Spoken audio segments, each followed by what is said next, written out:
والله يدعو إلى دار السلام ويهدي من يشاء إلى صراط مستقيم. بسم الله الرحمن الرحيم. الحمد لله رب العالمين.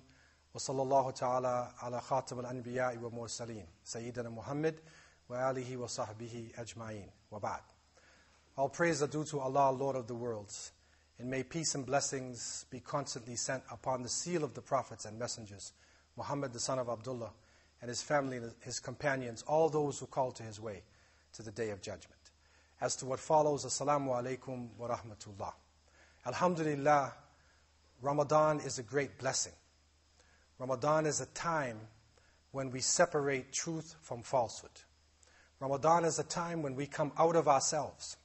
It is a time when Muslims have historically come to the surface, when the real inner Islam, the real Muslim, has shown itself very clear.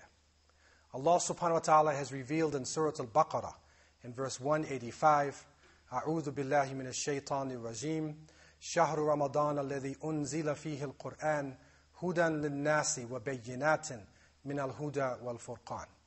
Ramadan is the month in which the Quran was revealed as a guidance to humanity and as clear evidence from the guidance and from the criterion that separates truth from falsehood. So the themes that we see coming out of this ayah is not only is this a month of the revealing of the Quran, but it is also a month of the time of bayinat, clear evidence that Allah subhanahu wa ta'ala manifests the difference between truth and falsehood, righteousness and evil. And so historically, it has been a time when Muslims have called to the good and forbade the evil. The Prophet, peace and blessings be upon him, in the 9 times that he fasted with his followers, made it very clear through his example, it was not a month of sleep. It was a month of activity. It was a month of movement throughout the planet. And the followers of the Prophet Muhammad ﷺ, in line with his sunnah, took the example and brought this to life. So we see in the time of the Khulafa al-Rashideen, radiyallahu anhum, we see the Muslims very active in the month of Ramadan. We see in the time of the tabi'een, Muslims are very active in the month of Ramadan. And when we look at the whole of Islamic history, you'll see so many important issues that actually happened in the month of Ramadan. And we should take this as a sign for ourselves that we need to also be extremely active in this sacred month. In the 53rd year after the Hijrah, Muslims responded again to the attacks of the Romans. The Byzantine Romans had conquered the whole Mediterranean area, and they were controlling much of the Middle East. And Muslims responded to this. The armies of Islam then took control of these areas and liberated it for kalima la ilaha illallah, Muhammadur Rasulullah alayhi salatu wasalam.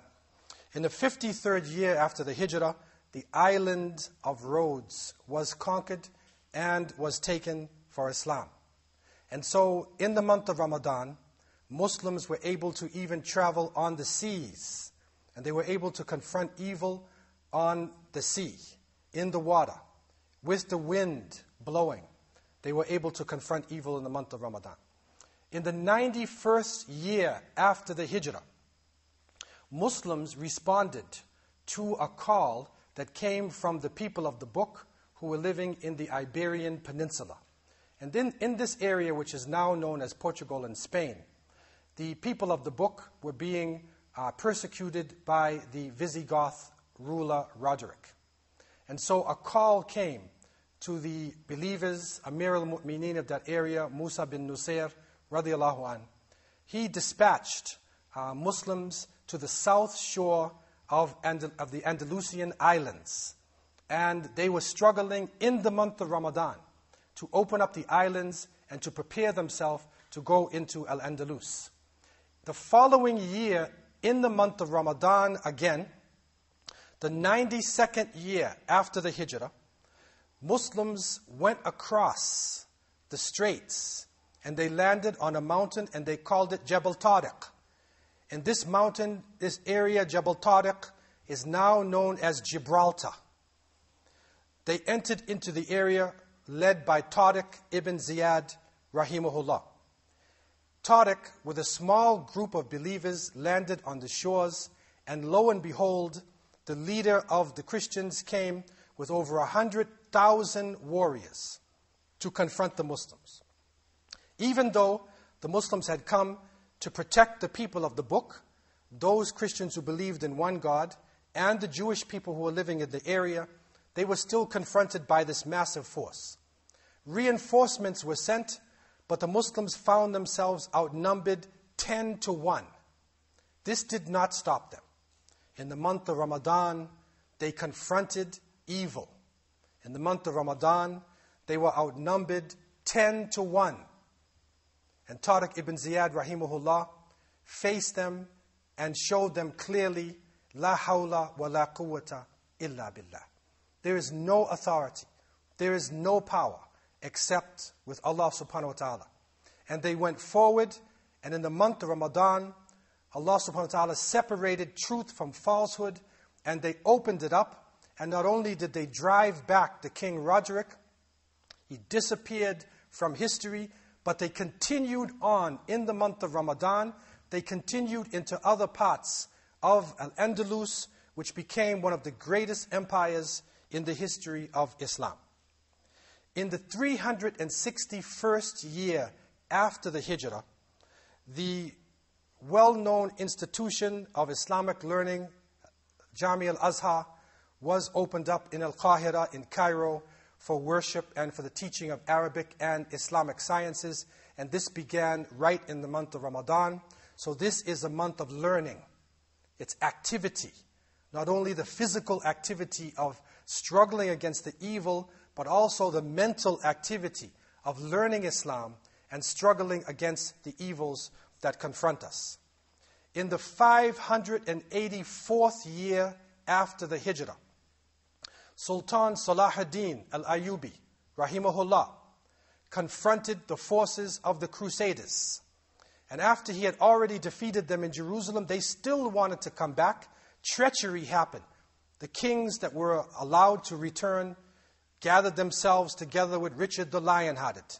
And they came with a massive force in order to destroy Islam.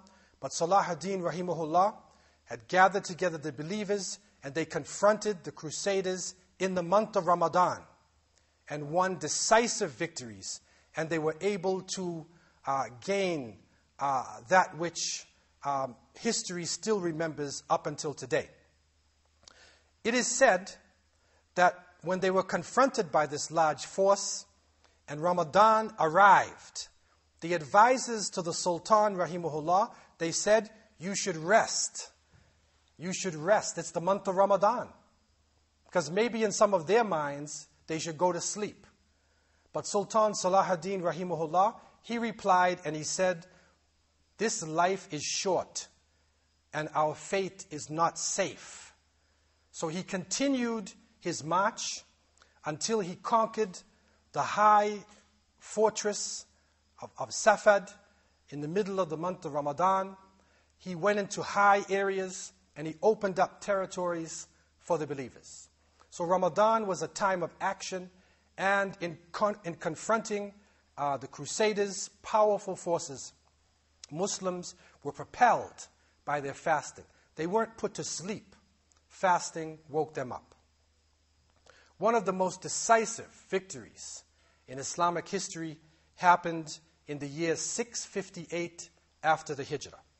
This happened when the armies of the Mongols, the armies of Al-Maghul, had entered into the Muslim world.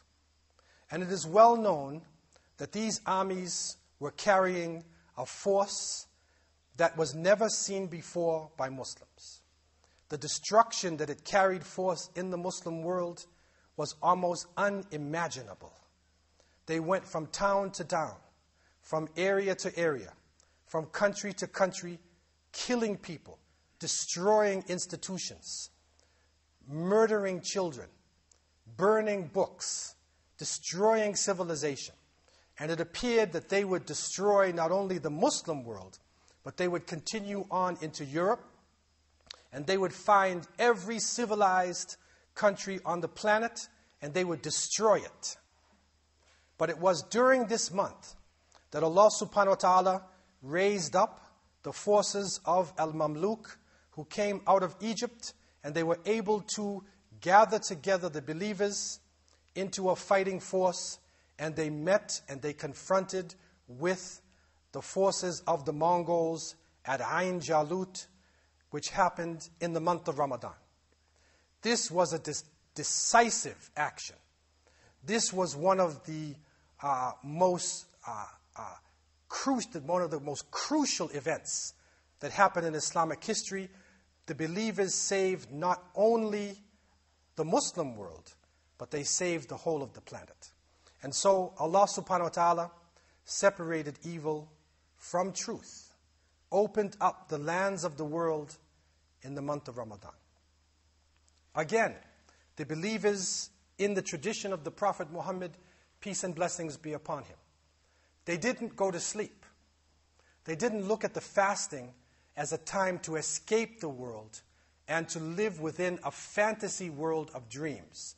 But they recognize that Ramadan is a door opening them up, and that even though the sun was hot, or even though it was cold out and the wind was blowing, Ramadan is a time that we confront our fears.